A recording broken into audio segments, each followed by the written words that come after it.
Haleluya, puji nama Tuhan. Shalom Bapak Ibu semua. Tuhan, kita bersyukur pada saat pagi hari ini kita masuk di minggu yang pertama di bulan di tahun 2021. Biarlah apa yang sudah kita lewati di tahun lalu, biarkan itu bisa menjadi pengalaman kita, bisa menjadi pelajaran buat kehidupan kita, biar kita menatap tahun yang baru ini dengan semangat yang baru, kekuatan yang baru daripada Tuhan kita Yesus Kristus. Haleluya Tuhan, haleluya. Kami memohon kuasa hadirat Tuhan hadir di tempat ini, memenuhi kami pribadi lepas pribadi. Terima kasih Tuhan.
Haleluya. Sekali lagi shalom. Ada sukacita, amin. Haleluya. Kita akan siap bersukacita buat nama Tuhan Allah kita di tempat ini. Siapa kita sama-sama bangkit berdiri di hadapan Tuhan. Kita nyanyikan pujian, kita bersuka di dalam Tuhan. Haleluya. Sambil kasih salam kiri kanannya, katakan Tuhan Yesus baik dalam hidupku ini. Haleluya. Haleluya. Haleluya.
Di tengah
Kiranya firman-Mu yang boleh berbicara atas hati dan kehidupan kami.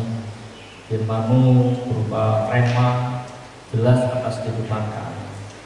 Yang firman-Mu yang berkuasa itu boleh nyata atas kehidupan kami. Firman Allah bukan sekedar teori manusia, tapi firman Allah adalah Allah sendiri, Allah yang menjadi manusia, Allah yang mampu menolong akan setiap pergumulan persoalan kami sebagai umat manusia. Terima kasih Bapak, dari Tuhan tolong kami, yang pimpinan kuasa Roh Kudus kami boleh dibuat mengerti atas langsung akan kehendak Allah. Dalam nama Tuhan Yesus Kristus kami sambut firman Allah dan mengucapkan syukur. Haleluya. Amin. Tuhan, shalom.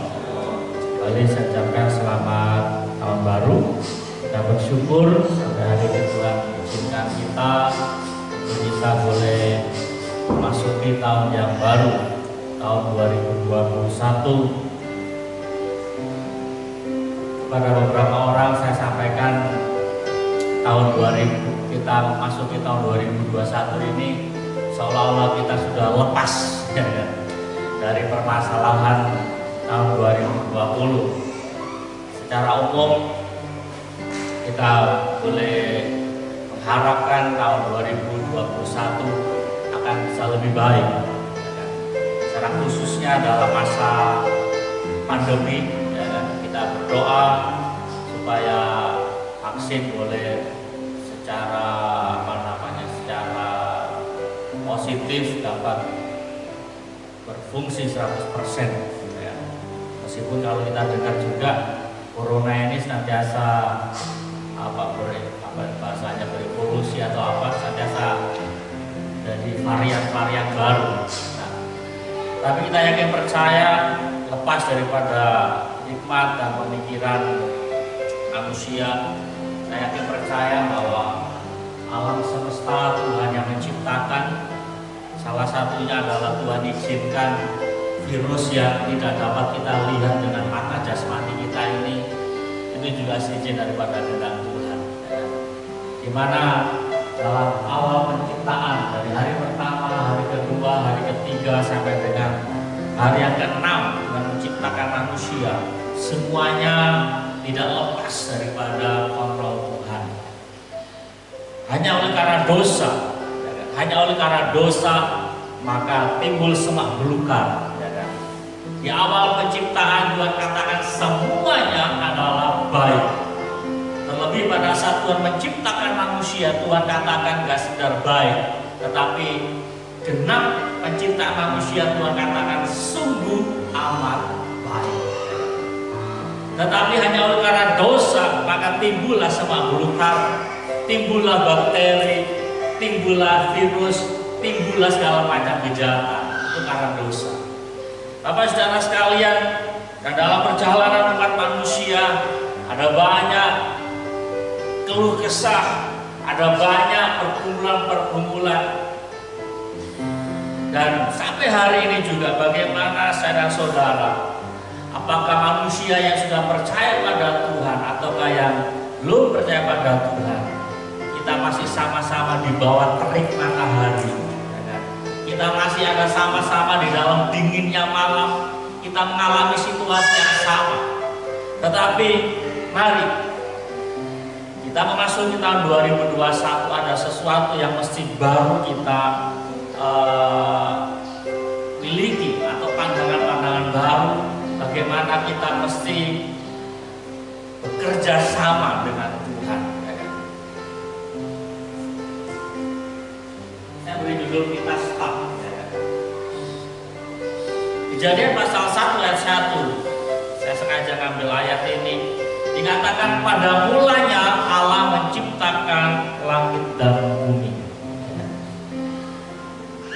Di dalam kitab Kejadian pasal 1, situ banyak berbicara bahwa Tuhan menciptakan langit dan bumi.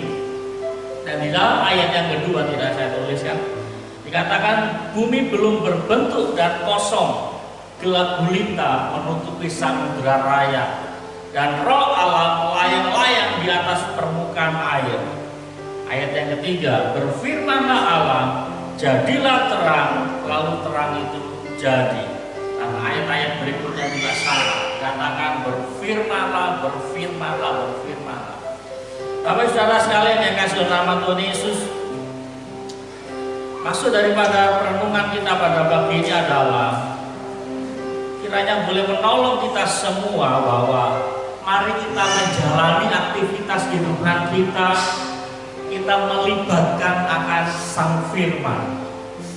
Kita melibatkan akan firman Allah. Di dalam Injil Yohanes pasal 1 dikatakan hal yang sama juga. Pada mulanya adalah firman. Yang menjadi unik adalah kita Kejadian pasal 1 dan Yohanes pasal 1 ayat 1 sama-sama satu-satu semua. Dimulai dengan kata-kata pada mulanya. Kejadian pasal 1 ayat 1 katakan pada mulanya Allah ciptakan langit dan bumi. Yohanes pasal 1 ayat 1 juga mengatakan yang sama. Pada mulanya adalah firman. Dan Yesus sendiri mengatakan akulah Alfa dan Omega. Artinya apa? Kalau Allah sendiri yang adalah firman itu, dia menjadi Alfa, dia menjadi segala permulaan yang ada. Dia terlibat di dalam segala sesuatu yang dikerjakannya. Di dalam penciptaan dikatakan bahwa pada mulanya adalah firman. Pada mulanya Allah menciptakan langit dan bumi. Dan di dalam ayat 3 jelas dikatakan lalu berfirmanlah Allah, jadilah terang. Dan dalam ayat-ayat berikutnya katakan lalu berfirmanlah Allah, jadilah cakrawala. Lalu berfirmanlah Allah, jadilah benda-benda penerang. Berfirmanlah Allah, jadilah semua binatang-binatang. Berfirmanlah Allah, maka jadilah semua gunung-gunung. Semuanya diciptakan dengan firman, kecuali manusia. Spesial manusia Allah tidak katakan jadilah manusia, tetapi khusus manusia Allah membentuk. Allah mengambil tanah liat dan dibentuknya manusia. Setelah manusia yang dalam wujud yang masih mati, lalu Tuhan menghembuskan roh. Dari manusia adalah pribadi yang spesial. Manusia adalah makhluk yang sangat spesial. Tuhan menciptakan segala sesuatunya dengan firman.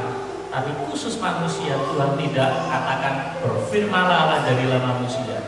Kita bisa bayangkan kalau Tuhan katakan berfirmanlah Allah jadilah manusia. Mungkin ada manusia yang matanya 1000 ya. Mungkin ada manusia yang kakinya 1000 ya. Atau juga ya macam-macam.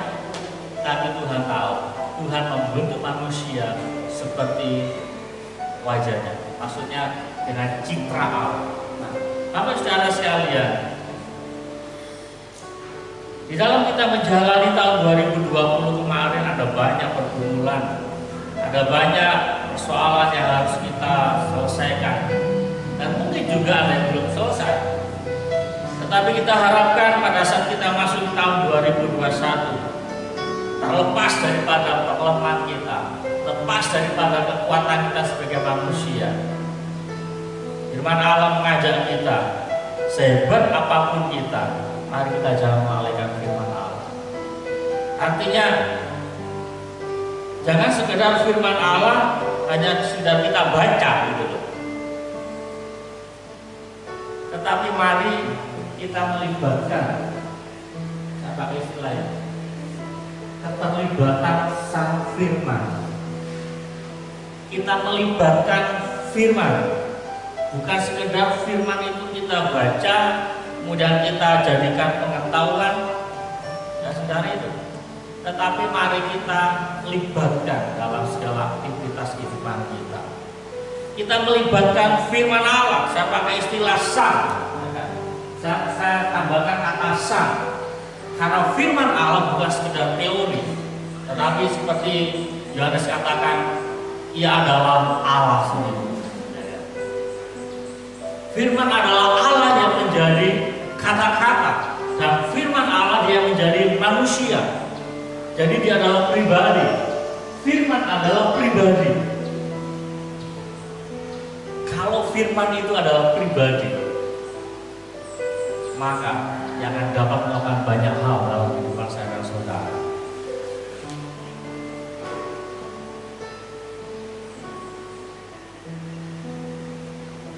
Saya tuliskan di situ, kita mengawali setiap hari ya kan, dengan didasari oleh firman Allah.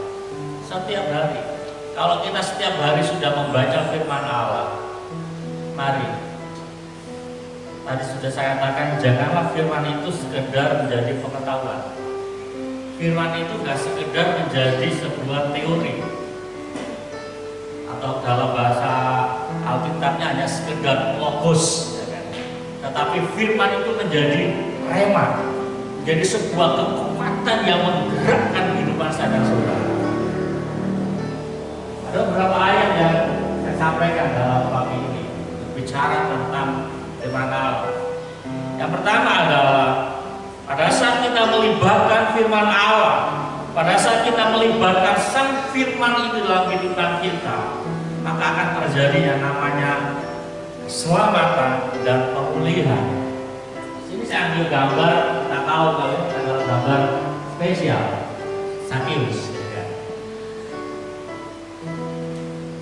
Di dalam Injil Lukas pasal 19 ayat yang 8 dikatakan, tetapi Sakeus berdiri dan berkata kepada Tuhan, Tuhan, setengah dari milikku akan kuberikan kepada orang miskin, dan sekiranya ada sesuatu yang kuperas dari seseorang, akan kukembalikan 4 kali lipat. Kisah ini adalah kisah yang luar biasa. Karena apa? Sejak manusia ada, saya belum pernah mendengar cerita ini terjadi ulang lagi. Di saat seseorang mengalami pembaruan, maka ada perkara-perkara yang di luar nalar. Ada sesuatu yang sebenarnya manusia itu nggak mampu melakukan, tetapi oleh karena dorongan dari hati, ya, dikatakan Tuhan, setengah dari milikku akan kuberikan kepada orang miskin, dan sekiranya ada sesuatu yang kuperas dari seseorang akan kukembalikan 4 kali lipat. Tadi sudah saya katakan, sejak manusia ada, saya nggak tahu kalau saudara sekalian pernah mendengar orang seperti ini. Tapi saya ingin percaya ini adalah sebuah pemulihan, sebuah dorongan oleh karena sebuah keselamatan yang Tuhan kerjakan. Mengapa? Diawali dari firman yang disampaikan. Pada saat Yesus berjalan memasuki kota Yeriko, dikatakan ada seorang bernama Sakeus. Dia seorang yang pemungut cukai, dan kita tahu dalam tradisi orang-orang Yahudi, pekerjaan pemungut cukai adalah pekerjaan yang dibenci. Karena pemungut cukai identik dengan pengkhianat. Pemungut cukai dia bekerja untuk pemerintah Roma. Dia mengambil pajak dan berikan kepada pemerintah Roma. Dan terlebih tragisnya adalah pemungut cukai akan melipat kali gandakan pajak. Kalau pajak itu seharusnya 10 dinar, dinaikkan menjadi 20 dinar. Jadi pemungut cukai adalah pekerjaan yang sangat dibenci oleh orang-orang Yahudi hari ini. Tetapi bagaimana Yesus berkenan? Bagaimana Yesus singgah dan menyampaikan akan kabar keselamatan? Ini pernyataan Yesus. Lukas pasal 19 ayat 8. Kata Yesus kepadanya, hari ini, hari ini telah terjadi keselamatan kepada rumah ini, karena orang ini pun anak Abraham. Artinya di saat firman itu disampaikan, firman itu mengubah akan kehidupan seseorang. Salah satunya seperti Sakeus. Dia tidak terikat lagi dengan segala kekayaannya. Dia tidak merasa sayang, tetapi dia berikan pada orang-orang yang pernah dia dia peras, dia berikan lagi kepada orang-orang yang membutuhkan. Dan secara umum juga kita boleh melihat sampai hari ini ada orang-orang yang tidak sayang, ya kan, mendukung, memberikan bantuan, ya kan, karena ada sebuah dorongan. Nah, perkara berikutnya, apa yang terjadi pada saat firman itu disampaikan? Dikatakan Mazmur pasal 107 ayat 20, disampaikannya firman-Nya dan disembuhkannya mereka. Lebih lagi diluputkannya mereka dari liang kubur. Tapi saudara sekalian, dahsyat saudara firman Allah itu. Firman Allah adalah sesuatu yang luar biasa. Tadi saya katakan dan saya ulang lagi bahwa firman itu nggak sekedar teori atau sekedar pengetahuan yang mematikan seseorang, tetapi di firman adalah pribadi Allah. Sehingga pada saat firman itu disampaikan, maka terjadi namanya kesembuhan.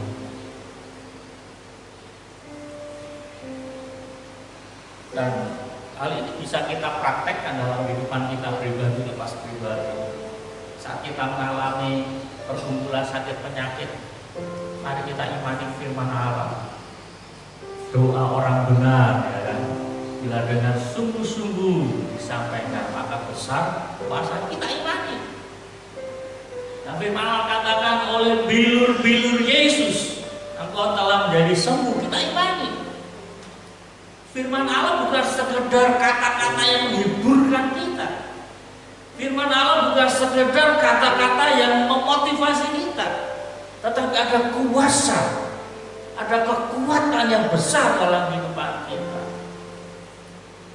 Sehingga dari awal kami menjadi seorang pelayan Tuhan, pada saat kami diajari untuk berdoa untuk orang sakit, pemimpin kami katakan jangan hanya berdoa, tapi sampaikan firman dulu. Sampaikan firman. Dan di dalam perkembangan pelayanan kami juga ada teori-teori yang menyampaikan bahwa kalaupun nggak sempat menyampaikan firman sebelum doa, sampaikan firman di dalam doa. Jadi berdoa nggak sekedar hikmat kita, tetapi firman yang disampaikan di dalam doa. Atau berdoa pakai firman Allah. Intinya adalah firman itu mesti disampaikan, karena yang menyembuhkan adalah bukan pendetanya, yang menyembuhkan bukan kekuatan manusia, tetapi yang menyembuhkan adalah firman itu. Mazmur pasal 107 ayat 20. Mari kita pegang firman Tuhan. Berikutnya, pada saat firman disampaikan, apa yang terjadi? Akan terjadi yang namanya kekuatan daripada iman. Iman itu timbul, iman itu menjadi kokoh dalam kehidupan kita. Jadi iman timbul dari pendengaran, dan pendengaran oleh firman Kristus. Tahun 2020 kemarin kita banyak mendengar, ya kan? Apalagi saya, mungkin kita yang aktif semua dalam Facebook. Bagaimana setiap kita buka Facebook, di situ selalu ada, saya pakai istilah iklannya COVID, ya kan? Kita scroll ke atas, ini muncul COVID, oh hari ini 1000, yang sembuh 500, ya kan? Kemarin lumayan lebih banyak yang sembuh ya daripada yang sakit, meskipun angkanya luar biasa, 8.000, ya 8.000 lebih. Kalau hari-hari kita melihat, membaca seperti itu, down saudara, semangat kita. Kita mau ketemu orang takut, ya kan? Kita mau bekerja takut. Nanti yang membuat kita sakit bukan COVID-nya, rasa takut diri kita. Tetapi pada saat kita mendengar firman Allah, maka iman kita timbul. Sehingga muncul hari-hari ini 3 kata yang lagi tren. Apa? Iman, aman, imun, ya. Atau dibalik-balik lah, intinya itu aja 3 ya kan. Imun kah, aman kah, iman kah, ya. Tetapi kalau saya pakai iman duluan, iman, imun, baru kita aman. Jangan cari aman dulu ya. Iman kita dulu kan, imun baru aman. Karena imun kita timbul, seperti Amsal katakan, hati yang gembira adalah obat yang maju. Silakan kita minum segala macam vitamin, segala macam obat, tapi kalau hati kita penuh dengan kekhawatiran dan kewas-was, maka imunitas akan menjadi lemah.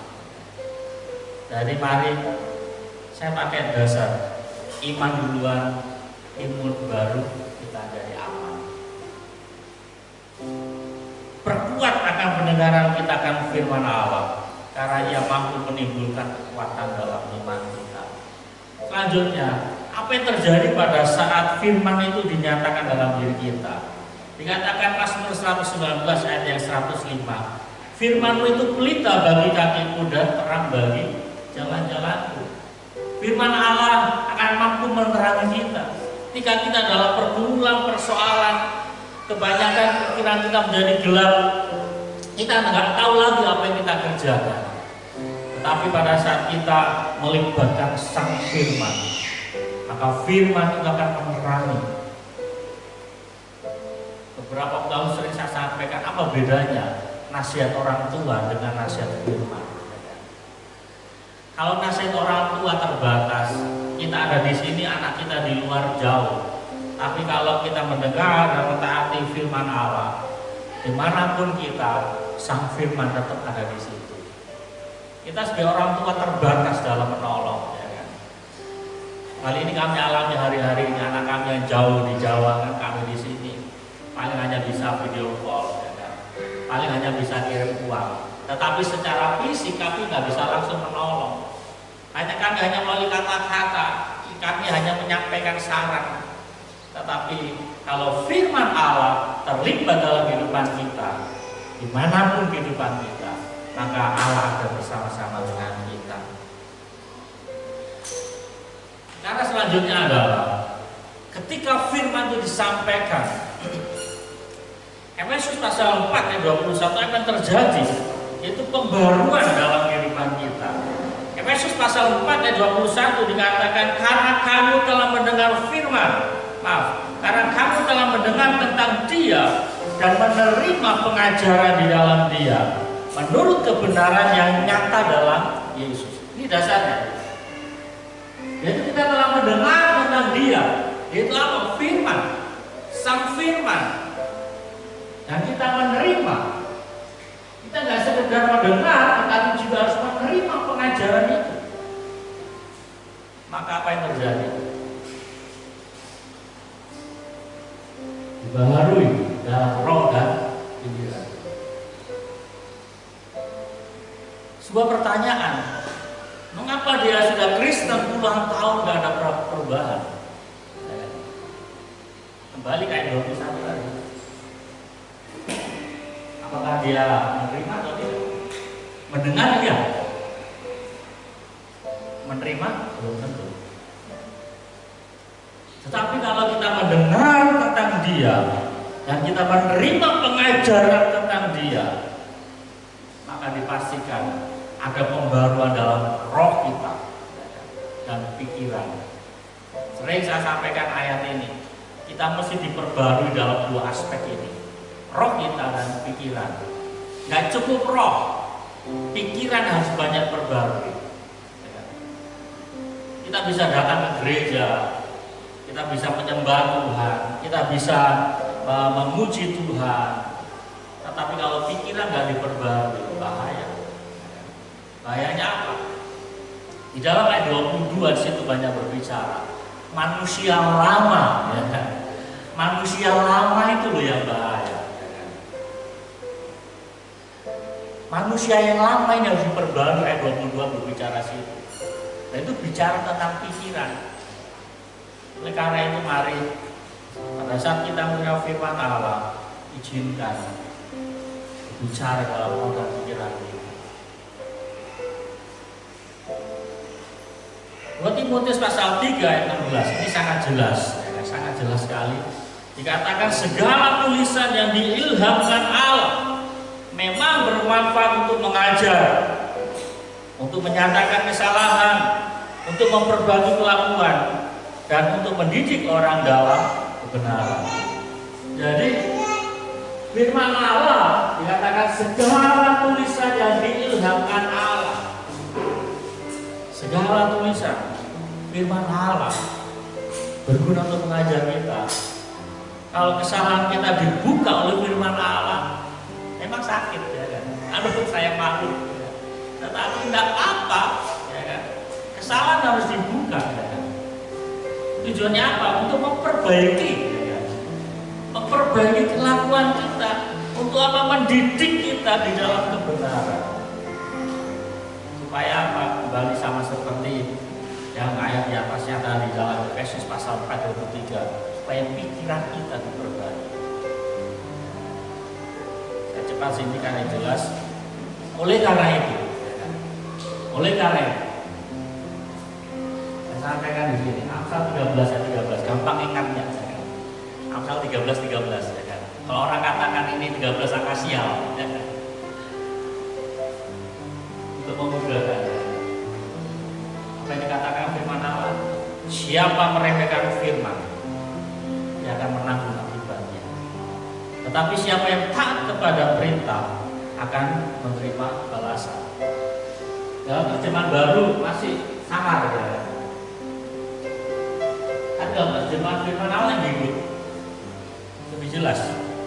Siapa meremehkan firman Allah akan binasa. Tetapi orang yang mentaatinya akan mendapat pahala. Amsal mengingatkan kita. Amsal mengingatkan saya dan saudara agar jangan sampai kita meremehkan firman Allah. Itu kan cuma teori. Itu kan cerita nabi-nabi. Buktinya saya masih seperti itu. Jangan pernah meremehkan firman Allah, karena dia adalah pribadi. Firman dia adalah pribadi.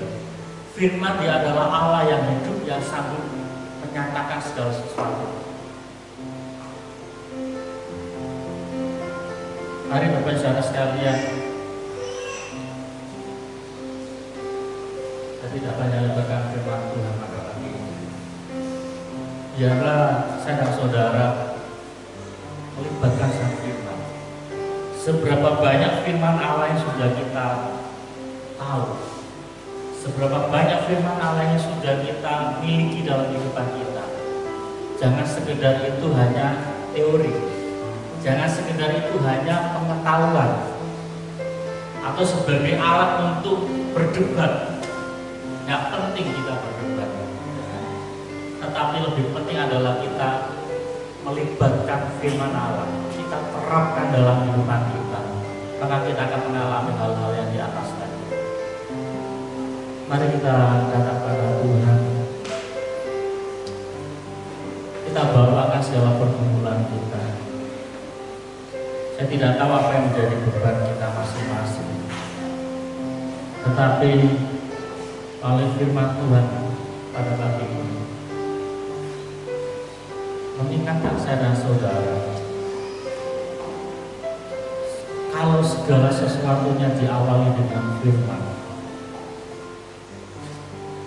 Dan Rasul Yohanes sendiri juga menyatakan bahwa firman adalah Allah sendiri. Dia adalah pribadi. Firman Allah adalah pribadi Allah. Firman Allah bukan sekedar teori, tetapi adalah pribadi yang berkuasa, yang sanggup menyatakan kasih-Nya. Bahkan Amsal mengingatkan, siapa yang meremehkan firman Allah akan binasa. Kita tidak ingin kehidupan kita menjadi binasa. Kita tidak ingin hari-hari kita hancur karena kita meremehkan firman. kalaupun dengan kita mentaati firman Allah, kita akan menghadapi segala macam persoalan dan pergumulan. Tuhan Yesus sudah menyampaikan itu. Orang yang bijaksana adalah orang yang mendengar firman Allah dan melakukannya. Ya sama seperti orang yang membangun rumah di atas batu. Maka datanglah angin, datanglah banjir, datanglah badai, tetapi rumah itu tetap berdiri kokoh. Saya menyimpulkan apa yang Tuhan maksud dalam kehidupan kita bukan sebuah jaminan. Kalau saya dan saudara melakukan firman Allah, kita bebas dari masalah, kita bebas dari sakit penyakit, kita bebas dari pergumulan.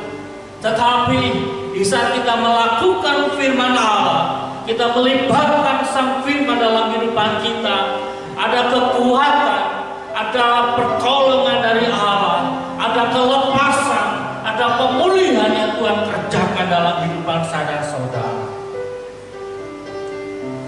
Kita tidak menjadi hancur, kita tidak akan binasa oleh kekuatan masalah. Tetapi masalah, pergumulan, badai, banjir akan membuat saya dan saudara menjadi semakin kokoh.